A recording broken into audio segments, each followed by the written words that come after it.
All right, what's up, guys? VV back with another video. And in today's video, guys, we're going to be checking out Whitebeard. That's right, OP02 Whitebeard in OP06. It is still as relevant as ever. The deck is extremely good.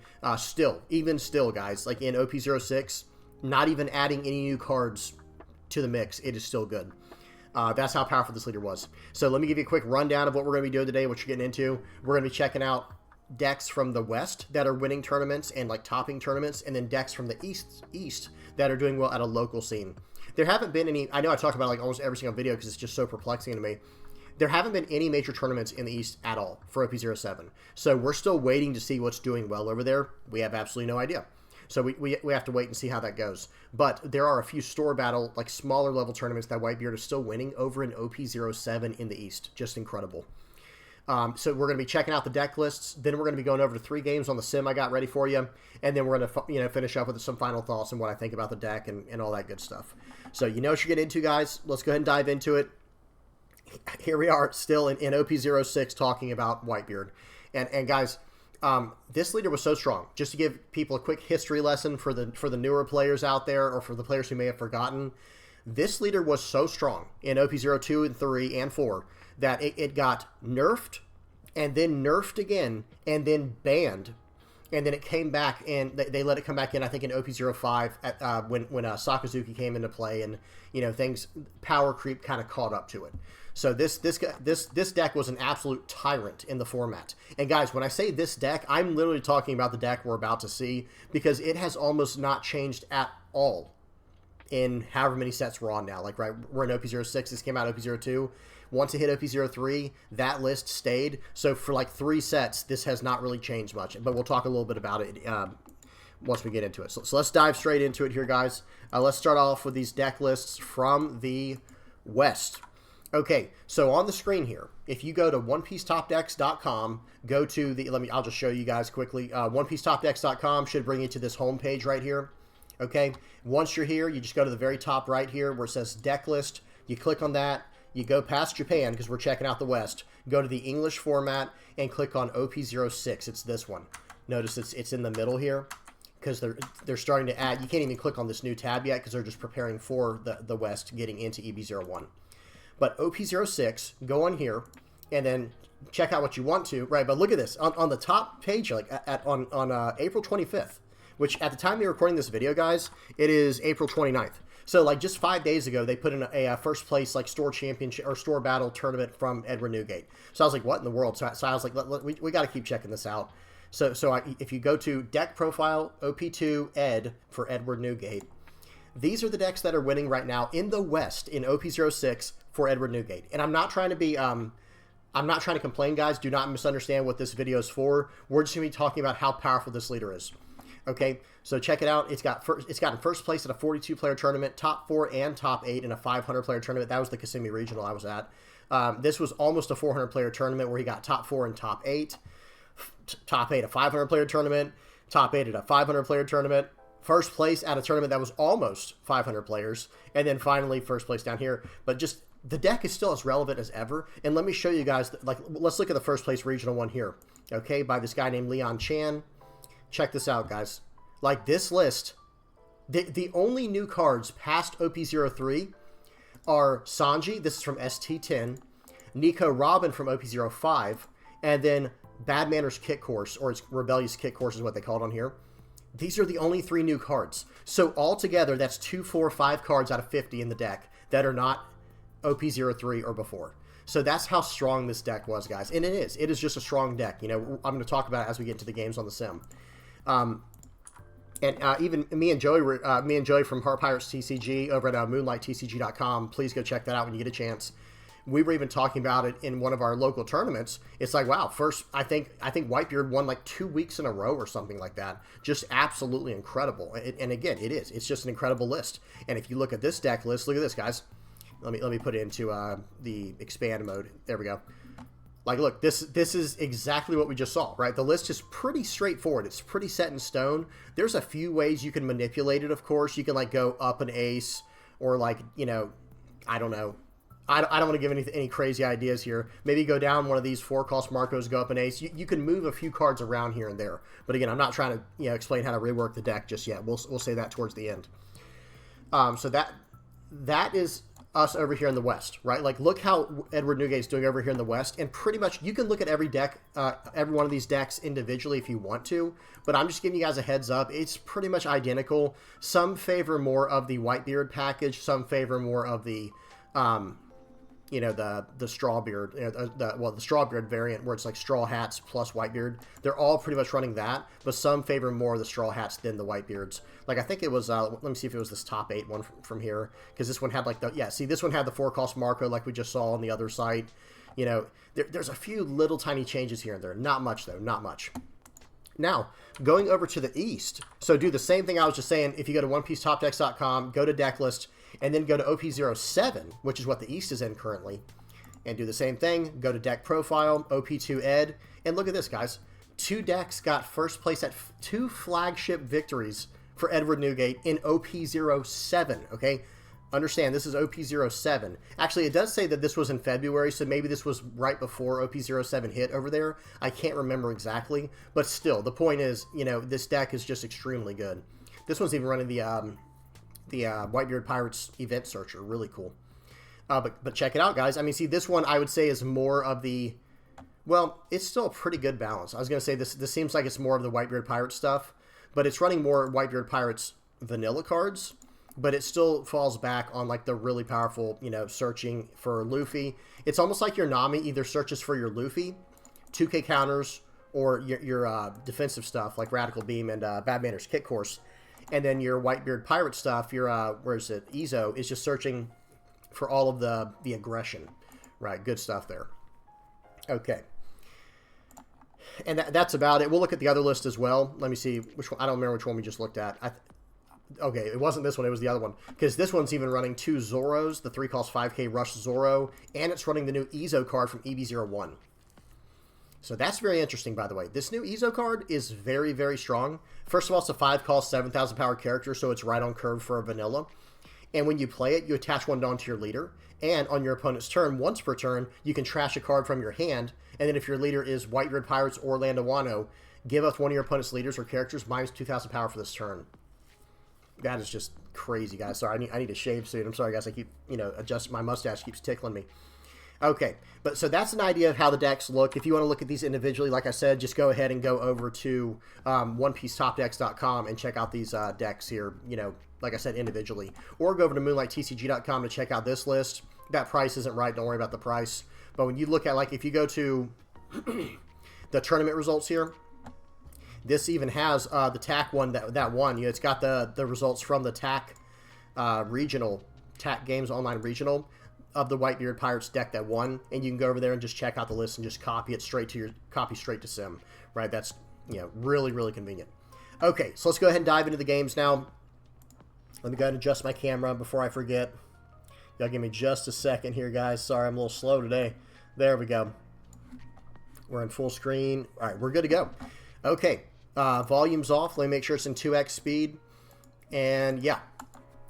Okay, so we are this first game here we're going to be looking at is Whitebeard versus Yamato. Well, I leave 2 Dawn open here to start because I know they're probably going to try and take 2 of my life away because that's smart. Well, no problem, no big deal. I'll just hit him with a guard point. Play out a Nami. I'll leave 1 Dawn open in case I need to use like a Rad Beam or something like that, and I'm just going to smash him in the face here. Now, Rad Beam, understand this real quick, guys, for some of the newer players or the players who don't play much Red. Radical Beam is a 1-cost 2K counter, okay? It's only a 1-cost 4K counter when you have 2 or less life cards. And Marco, the 4-cost blocker, is similar, where it's like, okay, if Marco, the blocker's cheat death or cheat KO ability is only when you're at 2 or less life. But the 5-cost Marco, I think, can do it whenever. Okay, so I count out of that attack as well. And now I'm just going to keep on this relentless pressure. Being a 6,000 power base leader, it's easier for me to counter out of my opponent's attacks, and it's easier for me to attack into my opponent with bigger hits. I play on Marco to pop whatever they have there, that Nami. He's swinging for Banish again. I'm not going to let him hit me for a Banish, right? If he hits Banish as Whitebeard, I'm in trouble, right? If he hits me with a double attack Banish, that's probably just game over, to be completely honest. So I will be at 2 life at the end of this turn. So I'm basically doing a little bit of math in my head right now. Let me make sure we're at 2x speed. Yeah, we're at 2x speed. Sorry, guys. I'm doing math in my head where I have to have 1 Dawn left available to me because I cannot risk him double attacking me and like me losing the game in that way. You see what I'm saying? So right here would have probably been his best chance to double attack if he had invested everything into taking out my guy. But, you know, that would have taken his entire turn. And then he still might not have been able to do it if I had enough counter in hand, but he doesn't know that I don't have enough. Okay, swinging into ace here. I'm kind of wanting to, I really want to save him because I can only leave 1 Dawn active next turn anyway, because I'll be on a 10 Dawn turn. So let's see, he's going to swing into, I think he swings into, yeah, swings into my Marco. I just let it go. I'm not going to waste my Radical Beam. I'm bringing that back to life. Okay, so my turn here, I'm at 10 Dawn, so I'm going to swing 7. I'm going to play out Edward Newgate, the character, to go up to 8,000 power, and I'm sitting on a 1-cost Radical Beam that's going to get me to 14k if I need it. Just insanely powerful, guys. And I'm still on 2 life because he is not connected into me 1 time, right? This Yamato player has not attacked me or hit me 1 time and had it stick or actually connected. So I'm still at 2 life because of the Edward Newgate there. Okay, so he's going to play out Hody Jones. I'm really not concerned at all because now he has 0 life. He has to win the game this turn, right? So theoretically, he could attach 2 to his Kikunojo. He could swing 8 with Kikunojo, swing 8 with his what's his name there, the Hody Jones, and then swing 8 with his leader. Maybe 9 if he has another 200 million volts of Maru in hand. So I feel completely safe here. I'm not concerned at all. He has to get through 2 life too. So if he swung 9 with his leader, I could just double Ezo to get out of that if I wanted to, right? There's just no way to win the game here for him. Okay, he does take out my my what's his name there. Okay, I really don't want to let him have that, so I fully counter out there. I'm not, because he can't even attack with his leader now, right? And he just gives up. So he was basically in a checkmate position where that happens a lot, guys. If you pay attention to how the game plays and how things go, and if you know all the decks in the format, certain situations arise where it's like, oh, checkmate, bud. Like there is no way out of this for him.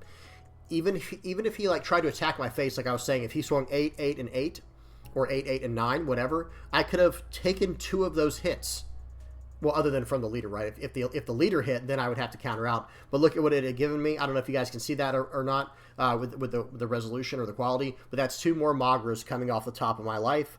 Or excuse me, it's a Magra and a Makino. So that's a 1k and a 2k counter. I was so safe, it's hard to even explain. Okay, so that was the first game. Next game we got here is against Gecko Moria. Volume's off. Let me make sure the speed's at 2x. All right, and we're good, guys. So Gecko Moria, excuse me. In theory, and he gets to go first and everything, by the way. In theory, this deck is very strong against me because it can swing for 6 pretty much every turn while keeping on the gas, you know, keeping the pedal to the metal, so to speak. But, you know, it is what it is. Right here, I consider playing out the Sanji. But then, in my mind, I'm thinking, if I play out Sanji, he can just pop it with an Absalom without any special investment. I'd rather just not even give him the opportunity to do that. So here we go. He's going to swing 6 into me here. Trash cards from hand, and there you go. Absalom. If I had played out my 2-call Sanji, yeah, it's true that I'd still have my Nami to swing with this turn. I do have 2 Makinos in hand to buff my Namis, but why would I want to do that? I'd rather just keep getting a card out of his hand every single turn and just developing my board every single turn. So that hurts. Perona is the card that I don't like to see for Gecko Moria. That is like the 1 card. I would say one of the biggest counters to Newgate, to Edward Newgate, is any kind of hand destruction. Because he has to lose a life every single turn, and that's supposed to be the balance for him being a 6,000 power leader. But if you start taking my cards away without me actually getting to use them for their value, ouch, you know, that really starts to hurt. So I'm swinging 6 here, swinging 6 here, and I'm just going to play this guy out, play out a Nami. I'm fixing my hand. It might have been smarter to just actually get another Radical Beam there, to be completely honest with y'all, but it's okay. Like, I'm feeling pretty safe at this point. I'm at 2 or less lives, so my Rad Beams are getting me to 10k, and I have a guard point. I have 2 2ks in hand. I have 3 2ks in hand and a 1k. So I'm feeling pretty good. Okay, so he's going to he's going to Ice Age my Marco. He's going to pop that in my Nami. I do choose to save my Marco there. I don't know if I should have or not, but at the same time, I don't know. I think it might have been a good idea, because 1k counter out here. He's going to swing a bunch into it here with his leader, probably 8 into it with his leader. Well, 6 here. So I can counter out of that one, and then I'll take the 7 from the leader to it. I believe that's what he does here. I can't remember exactly. If he swings 7 in with his leader, I'm just going to let that one go, because that allowed me to at least keep one threat on the board where I can just keep staying aggressive, keep punching him in the face, and just win this game that way. Okay, play out Newgate, 8 on 5 attack here. I've got one Dawn open for a Brad Beam. My leader is 8,000 power. So if he wants to attack, and I have 1 life left too, by the way, so I have 1 life cushion. 7 into 6, that's fine. Let him have that. So he just wasted 1 attack and 2 Dawn. Now he has 8 Dawn left. He's going to try and go to face here. 8 into 5. I take this, baiting him into attacking me. I want him to go all in here, so that way I can just try to beat him next turn. He doesn't fall for it, but it's not over yet either, right? So swing 10 into 5. That's probably going to be the blocker or life. He counters out of the 10. That was interesting to me. I'm not going to lie. That was very interesting to me. So now I'm like, okay, I have to go about this a whole other way now. Do an ESO search. All I can find is Ace. And I'm at the point now where I have to go into full defense mode. Okay, I have to go full defense mode. So we'll swing 7 into him here. This should get his last life. Instead, he gives me the blocker. I was very grateful for that. But he knows I'm running Luffy, right? So he could not, and he knew, I think he even saw me search for it with one of my Namis. So here we are, guys. I have 3 Dawn active for 3 big events, and I've got a 2K, a 2K, and a 1K in hand. So he's going to hit, you trash, yeah, of course. I trashed the Ace there because he swung in, or he used the Proto effect. I give him a guard point because that was an 8 attack into a 6. And I'm feeling pretty good, right? Like, the only thing that can beat me here is if I mess up. Like, at least that's how I'm feeling. I haven't done the exact math, but he only has, what is that, 5 more Dawn to attach to across 3 different bodies, and I've got 5 cards in hand that are all going to get me above where I need to be at for the most part. So he does need to take some time to do the math here and make sure he does this correctly. 8 into face, that is a very, very good number. I have to give him a 1-card answer with Radical Beam. 8 into face, he has no more cards, so I'm just going to give him the Rad Beam, and that should be game. He taps out, yep, because now whenever he untaps, I can just load everything on my Luffy and go everything to his face. So he was in a very tough position there. Good game, though. Gecko Moria, very strong deck in the current format. Last but not least, I got a red-purple Luffy deck here we're playing against. Speed, 2x. Okay, we should be good now. I'll make sure y'all can still see everything yet. I haven't messed anything up on the recording. Okay. So I did get a Nami search, and I think it got me straight to that Luffy. Sorry, guys, I missed it. But this is a pretty even matchup where, like, we're both 6,000 power base leaders. We both get to attack into each other for free. You know, like, we don't have any kind of special advantage. Now, here is where having the Magra and the Makino is really, really nice, because it's going to allow me to be so much more aggressive than my opponent in this situation. Sure, swing your 2 into my Nami. It didn't go into my face. I'm good with that. I got an easy 2K counter for you here. And now I'm going to be able to attack into your Nami with my Magra. See if he wants to give me any cards for it. This is just an easy trade-off, sure. And now, I'm not too concerned with him ramping, because I'm going to be filling out the board, just as well as anybody, right? He's trying to just get to his 10 Dawn plays. I'm just trying to fill up the board, so I can just stay hyper aggressive against this leader. And I do have some decent defense in my hand. I've got 2 2K counters. I've got 3 events. I'm feeling pretty good. So I need to give him a 2K here. I give him the Jozu. I think the Makino is a little more useful in this situation. Okay, he's going to swing 8. I'm going to take that one. It's an awkward number. He leaves 2 Dawn active. So it's like, okay, let's see what you got here. We're going to go Magra into your guy. I establish my Ace. I'm trying to get bodies on the board. I do that with the... excuse me. I can't talk right now. I play out Ace, establishing my body, and going -3 to the Zoro. He 2K counters out of that attack. I'm just going to ignore it now. To be completely honest, I think I might attack with my leader. I can't remember. It depends on if he takes this hit or not. And then I'm just going to be able to go from there. Okay, let's see what he gives me. He has to give me a 2K counter, or he's going to have to eat this in life. So right here, I really wanted to go face there, but I'm like, you know what? I don't want to give him, since he won't be at 10 Dawn this turn, I'm just going to go ahead and hit him hit the Zoro Juro here. Because if he decides to use his leader's effect and then play out the Luffy, like he's doing right now, I think, it becomes much easier for me to counter out of.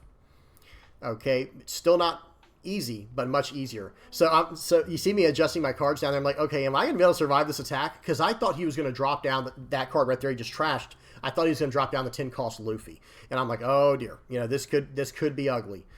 So he's going to swing 9 into, let's see what he swings. He swings into ace. That hurts. You know, that really hurts. And it was smart because if he had swung into my life, I would have just taken it, right? But here I kind of I need to defend my guy on the board. Okay, so I have another ace in hand, and I'll be at 9 Dawn, so I'll have 2 Dawn active for my events. So right here, I just have to go everything face and just sit on 2 Dawn, preparing for the worst, right? Preparing for him to drop a 10 cost Luffy. Swing 6, and your turn. Yep, he's probably going to take this, or maybe he'll counter out. Maybe if he can't, I don't think there's any point to counter out. He does counter out, but I don't think there was a point there to counter out, to be completely honest. Who knows? Maybe there was. He plays out 10 cost Luffy, like we expected. He does his leader's effect, does the Luffy effect. Now he's at 2 Dawn for the turn. Swing 7. I'm going to obviously 2k counter out of this. This is a no-brainer. Now, if I survive this next attack, I just win the game, right? The game's just over. And I have quite a bit of counter power in hand here.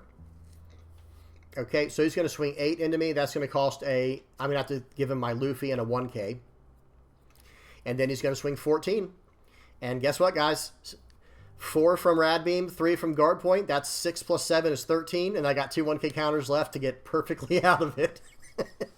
Calculated. Absolutely calculated. Okay, so right here, it's just over. I'm just going to go 8 into him about 5 times. You know, so there's just no way out of it. He takes that. Okay, then 15. GG. Okay, that was a fun game. This leader is so strong, guys. It's so fun. It is a weird playstyle, knowing you're going to lose life every turn. That is a weird aspect of it. But it's pseudo-balanced in a way where, you know, you're a 6,000 power leader. And I say pseudo-balanced because I think having 6,000 power as a leader is just crazy. I think it's just insane, to be honest with you. I don't know if it's possible to balance. And I guess we'll find out soon. Because if you look at, like, let me go back to the East over here. I think this was the East, right? Yeah. Like, look at this, guys. Like, at a 7-1 tournament, some kind of shop championship, I don't know, you've got Luffy popping up over here. And I think a lot of it has to do... I think this list is very good. I'm sure the pilot is very good as well. But I think it's something to do with having 6,000 power for a leader. It's just so good, guys. You got your Rad Beams. This one's got the Gum Gum Jet Gatlings and all that good stuff. There's something to be said there for sure. All right, let's go ahead and look at the deck list that I'm running. This list that I'm running, actually I got to give credit to the author because I just copy-pasted this bad boy. It's this list right here from Brandon Corpus. I got to put my glasses on, guys. This was a top 4 placing deck list from the West at a PPG. I believe this was on 420. So this was in Kissimmee, Florida, like down near Orlando in Florida. And I just straight up copied this list, guys. This is the list I'm running. So again, just trying to give credit where it's due because I think this list is excellent. And I'll go over to it now on this screen or in the sim. I'll run through the list and we'll talk about it. 4 Sanjis, 4 Nami, 3 Newgates, 4 Jozu, 4 Ace. Some lists were running 3 Ace. I like the 4 Aces. I think this card's insane. 4 Makino, 4 Magra, 4 Izo, 4 of the 5 cost Marco. None of the 4 cost Marco, by the way. 2 Nico Robin. I got to move my head. I thought of that like mid-sentence for some reason. Okay. 2 Nico Robin, 4 Luffy. Could probably go down to Luffy as well, by the way. I don't know. 4 is really good. I shouldn't even change that. 2 of the Sanji. This is just a nice rush card if your opponent has a 5,000 power or more character. And then the defensive event suite, 4 Rad Beams, 1 Bad Manners Kit Course, and 2 Guard Points. And guys, from play testing the deck, this was like, I don't know, it was a dream to run this deck, to be honest with you guys. There are a few other cards to consider, of course. Like the main card to consider that's not in this list is the 4 cost Marco. Where is he at? Right here. This card is just really, really strong, and it will probably get even stronger once Sakazuki rotates out of the format in OP07. because then there's not going to be as much bottom decking. There will still be some. I think OP07, you're going to see a lot more Gravity Blade Raging Tiger in any deck that can run blue, whether it be Boa Hancock or whether it be Seven Whirlers of the Sea, Doflamingo. Anything that can run blue is probably going to start running 2 cards. Gravity Blade Raging Tiger and Pudding. So you just have to be ready to play around those, because there is no other way around it. You just have to mentally prepare for it. But other cards to consider. One card that I've seen pop up in the past is this Haruta guy. It's not as good in a deck like this, but at the same time, it's a 2-cost 3K, 1K counter, Whitebeard Pirate searchable card, and it's like the starter deck Nami that gives you 1 Rested Dawn card to your leader or one of your characters. So it's just a great utility card. In EB01, there's now a new Whitebeard Pirates card that is unfortunately not searchable for Whitebeard Pirates because it shares the same name as Ezo. So when you do this Ezo search here, it's top 5 search for Whitebeard Pirates in its types other than Ezo and add it to your hand. So unfortunately, you cannot draw into this. It's too bad they didn't like rename this into some other alias for the character so that you could do it. But I guess that's for balance purposes. I don't know. It's just weird that you want to balance it. Like that's a weird thing to balance, but it just worked out that way. Other cards to consider are the 4, 5, and 6 cost vanilla cards. These are just very powerful, and some people run Speed Jill instead of Atmos. They're the exact same card, guys. This is a 4-cost 6K, 1K counter, Whitebeard Pirates vanilla. Speed Jill is a 4-cost 6K power, 1K counter, Whitebeard Pirates card as well. There is no difference. I've seen decks run Blaminko in the past where you can minus 2,000 power characters when you attack for 1. Or excuse me, attack for 4. You attach 1 Dawn and attack to minus 2,000. This can help you clean up some of the chaff some of the chaff or whatever, however you say that on the board. Some of the stuff that the little cards that you want to get rid of, like the time I had to attack into that Zoro Juro in the red purple Luffy game. If I had this card down, it would allow me to just easily take that card out of play because it's a 4,000 power card. If I attach 1 Dawn to this and attack into it, it'll be a 2,000 power getting attacked by a 4,000 power, stuff like that. One more card I really want to talk about from Whitebeard Pirate stuff is this. I think Vista is just insanely good. It's once the 5-cost Marco came in, it pretty much completely replaced this card, but it's still, like, I just think, how do I say this? Soon, this might be a card worth including, because here's why I say that. Because soon, in OP07, there are going to be decks like Perona, for example, like Black-Green Perona, where it just fills the board with all these little dudes, like these little, like 2,000 power and lower characters that they're just going to keep reusing to tap down to get extra value from like cards like You Can Be My Samurai. Well, if you had a few of these in your deck and your Marcos, your 5-cost Marcos, you should be able to eat those up very quickly. Other options would be Fire Fist, the 3-cost. This is from OP03 that allows you to you can trash 1 event from your hand and KO a 5,000 power and a 4,000 power character. This is also very solid for cleaning up the board, and it's definitely an option. Maybe it's like a 1 or 2 of in the deck. Who knows? This is another searchable card here. Top 5 search card for Whitebeard Pirates, and that's pretty much it. Yeah, that's pretty much it for the Whitebeard Pirate stuff. For Straw Hat, let me do, yeah. No, it didn't work. Let me do just Straw. And that was called Straw Hat Crew. Maybe just Straw will do it. Oh, there it goes. Yeah. All right. Sorry about that, guys. So for the Straw Hat Crew stuff, it's already running like the best Straw Hat Crew cards, like Luffy. The Nico Robin is more of a tech card. And I should mention that too. Sorry, guys. I forgot when it comes to the Vista as well. Like, this is something that does help you pop the little tiny cards, like Suru, for example. We do have to, hang on, I do have to look that up real quick. I think Suru's like a 1,000 power or 0.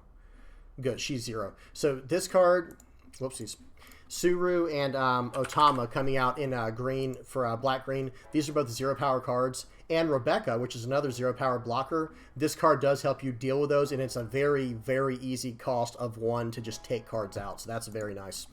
Let me get back to the Straw Hat stuff now. Because one card that I'm surprised this deck is not running, but some lists are running, is the Zoro. Where I'm looking over it. There it is. I think some people run this over something like Sanji probably, but this card has a 1K counter and the Zoro does not. So I can see an argument going either way for it. But I will say I have seen some decks run the Zoro. And I've also seen decks run Sanji, the 2 cost 4,000 power Dawn times 2 gain rush Sanji. This is decent as well, but again, it lacks counter power. And the main thing about Newgate, from what I've seen and from what I've experienced in my limited playtesting, this is not my kind of deck, guys. I do not play many red decks, many rush decks like this. But from my limited playtesting, you want to just establish these cards every single turn because it has an incredible natural curve, right? Like turn 1, just play Nami or Izo. Turn 2, buff it with Magra and just swing all out with your board. Turn 3, you play Luffy or Marco. Either one's fine. Turn 4, you play Ace, and turn 5, you play Newgate, and that's like the curve. Whether you're going first or second, and it is solid, right? It is very strong. And then so after you do that, then you fall back on this incredible defensive package. I mean, incredibly powerful defensive package with 4 rad beams, a bad manners kit course, and your guard points. So I understand running the rush cards that have counters like this because you don't want to have any bricks. And notice this, if you look at this deck, guys, like look at if you notice the cards here, there are only 3 bricks in the entire deck, and that is Luffy, Newgate, and Ace. That's it. And that's why they're only running a single bad manners kit course. It's Straw Hat searchable, and you're probably only going to have 1 dead card in your hand the turn they go for lethal. Because otherwise, you should be playing these dead cards, you know, quote-unquote dead cards, bricks in hand. You should be playing these bricks in hand as soon as you get them. So, like, let's say you've already established your board, and your final life you just took was a Luffy, an Ace, or a Newgate. That's where the Bad Manners Kit Course comes in clutch. Like, it's just very strong. Okay. That's about it, guys. Again, like Haruta, this is the starter Nami that can give 1 Rested Dawn to a leader or character. I think that's useful, but it's not searchable with Nami, unfortunately, because they share the same name. But other than that, I think this list, this list is pretty much tried and true, right? Like, this is the list. This is what all the decks we looked at today for Whitebeard, they were pretty much all the same, give or take a few cards here and there that we already talked about. Like, for example, another 2K counter you can mess around with instead of Sanji would be Brook. I like Sanji against decks that don't have removal because when you're going to lose your last life as Newgate, well, you can just use your Sanji to take that life since you're going to lose at the end of turn anyway, and then just bash in with Sanji, get extra damage on the board like that, and now they might even attack Sanji to eat up an attack, and he works as a 2K counter that way as well. So there is that potential. I do think this Zoro is good, but not like this is the Dawn times 1. This character gains plus 1,000 power Zoro, the starter deck Zoro, not the rush Zoro. I think this one's okay, but not really in a deck like Whitebeard. I think it was decent in Red Green Law back in the day, but not everyone ran it. And that's about it, guys. Yeah, like I said, I don't want to ramble on for too much longer. That's all she wrote. As far as new cards coming out in EB01, we saw the new Izo, the 5 cost 7,000 power Izo, and then we also got Tony Chopper coming out. Maybe this becomes your turn 2 play on the odd or even curve. Maybe this becomes your turn 2 play in Tony Chopper. Who knows? Something they could experiment with. We'll have to see. But yeah, you guys know what y'all think down in the comment section below. Let me go ahead and put up the patrons page. Big shout out to all my patrons. You guys are absolutely incredible. I appreciate each and every one of y'all. Thank y'all so much. And thank you to everyone who watches the channel. I can't express that enough. I really can't express it enough. The channel's just growing and growing and growing. Really appreciate you guys. All right, guys, that's about it. If you guys have any comments, questions, suggestions, anything like that, please do not hesitate to leave them down in the comment section below. I try to answer pretty quickly. Like, I try to answer them like within an hour or two. You know what I mean? And if I don't answer them quickly, just know I'm out doing something, and I'll answer them as soon as I can. And that's about it, guys. Please do not forget to like and subscribe if you've not already. It really helps me out. I really appreciate it. And yeah, until next time, guys. Peace.